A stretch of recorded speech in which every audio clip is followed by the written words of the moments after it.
खालिद को जंग ओद का एक एक वाक़या याद था। मार्का अरूज पर था।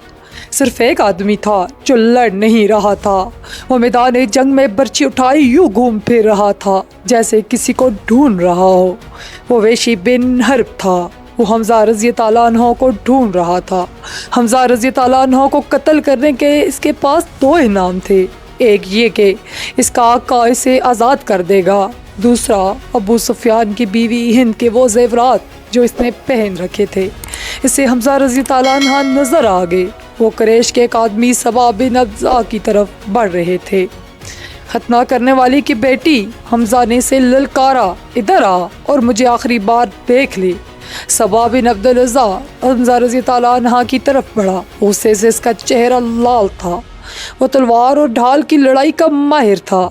हमजा रज़ी ताला अन्हा भी कुछ कम न थे।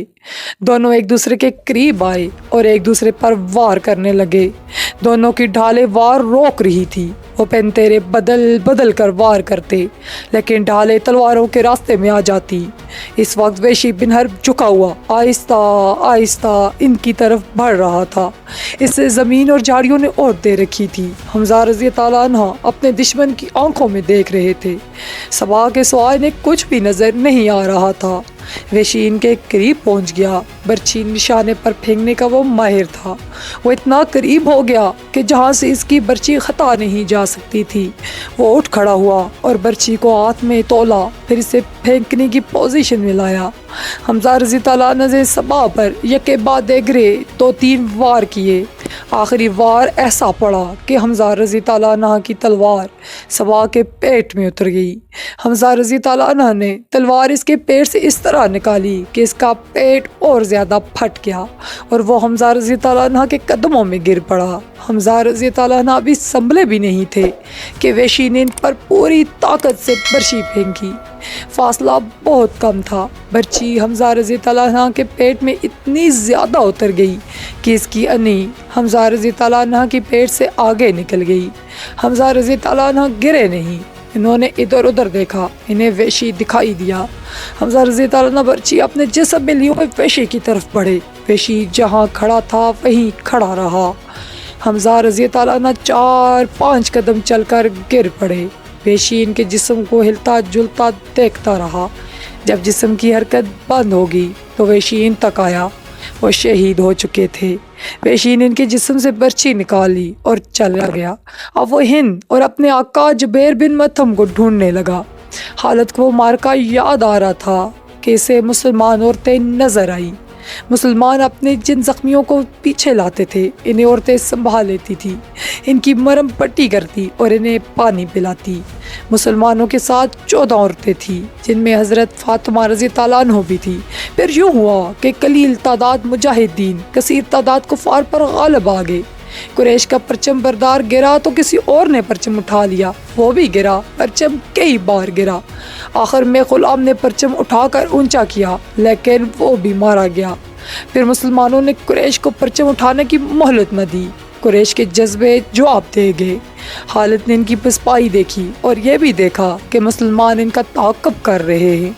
कुरैश अपने किम में भी न ठहरे, अपना माल उस पाप छोड़कर अफरात तफरी के आलम में भाग गए। यहाँ से जंग के बाद का मरहला शुरू हो गया। मुसलमानों ने फतह की खुशी में और इंतकामी जज्बे के तहत कुरैश के किम को लूटना शुरू कर दिया। वो फतह और नुसरत के नारे लगा रहे थे। कुरैश ऐसे बखला गए कि भागे कि इन्हें अपनी औरतों का भी ख्याल न रहा। वो पैदल भागी जा रही थी, लेकिन मुसलमानों ने इनकी तरफ आंख उठाकर भी न देखा। माशाअल्लाह। कुरैश के एक घुड़सवारों के एक दस्ते का कमांडर अकरमा और दूसरे का खालिद था। उन्होंने मुसलमानों के पहलू पर हमला करना था, मगर जंग का पांसा पूरी तरह पलट गया था। अकरमा और खालिद ने भी अपने अपने सवारों को वहीं रखा जहाँ इन्हें तैयारी की हालत में खड़ा किया गया था। खालिद को इस कैफियत में भी तवक्को थी कि वह शिकस्त को फतह में बदल देगा। لیکن جس راستے سے اسے گزرنا تھا وہاں مسلمان تیر انداز تیار کھڑے تھے۔ ان مسلمان تیر اندازوں نے اپنی بلند پوزیشن سے دیکھا کہ قریش بھاگ گئے ہیں اور ان کے ساتھی مال غنیمت جمع کر رہے ہیں، تو وہ بھی اپنی جگہ چھوڑنے لگے۔ ان کے کمانڈر عبداللہ بن جبیر رضی اللہ عنہ نے انہیں کہا کہ اپنے رسول صلی اللہ علیہ وسلم کی حکم عدلی نہ کرو۔ آپ صلی اللہ علیہ وسلم کا حکم ہے کہ آپ صلی اللہ علیہ وسلم کے اجازت کے بغیر یہاں سے کوئی نہ ہٹے۔ جنگ ختم ہو گئی ہے۔ تیر انداز شور مچاتے ہوئے پہاڑی سے اترنے لگے۔ مال غنیمت فتح ہماری ہے۔ عبداللہ بن جبیر رضی اللہ عنہ کے ساتھ صرف 9 تیر انداز رہ گئے تھے۔ خالد نے یہ منظر دیکھا تو اسے ایسا لگا جیسے خواب دیکھ رہا ہو۔ وہ یہی چاہتا تھا۔ وہ تیر اندازوں کو دیکھتا رہا۔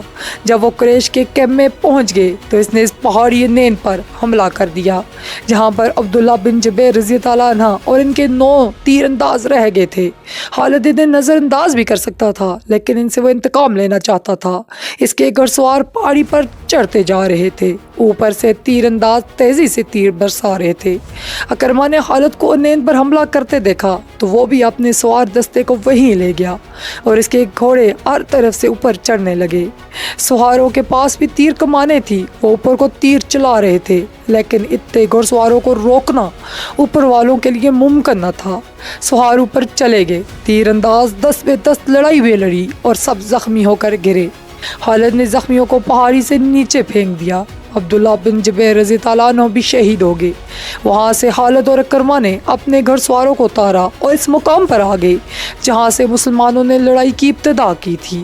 خالد کے حکم پر دونوں نے مل کر مسلمانوں پر حملہ کر دیا۔ مسلمان لڑنے کی حالت میں نہیں تھے لیکن رسول کریم صلی اللہ علیہ وسلم نے مجاہدین کی کچھ تعداد کو اپنے ساتھ رکھا ہوا تھا۔ یہ مجاہدین گھڑ سواروں کے مقابلے میں ڈٹ گئے۔ قریش کے ساتھ جو عورتیں آئی تھی وہ بھاگ گئی تھی لیکن عمرہ نام کی ایک عورت وہیں کہیں چھپ گئی تھی۔ اس نے جب قریش کے گھڑ سواروں کو مسلمانوں پر حملہ کرتے دیکھا تو اسے قریش کا پرچم زمین پر پڑا نظر آ گیا۔ اس عورت نے پرچم اٹھا کر اوپر کر دیا۔ ابو سفیان نے اپنے بھاگتے ہوئے پیادوں پر قابو پا لیا تھا۔ اس نے ادھر دیکھا تو اسے اپنا پرچم لہراتا ہوا نظر آ گیا۔ اس نے حبل زندہ باد اور رضا زندہ باد کے نعرے لگائے اور پیادوں کو واپس لا کر مسلمانوں کو گھیرے میں لے لیا۔ یہاں سے آگے کے جنگ احد کے بقیہ واقعات انشاءاللہ نیکسٹ ایپیسوڈ میں ناظرین محترم کے نظر کریں گے۔ تب تک کے لیے اللہ حافظ۔ اللہ آپ سب کا حامی و ناصر ہو۔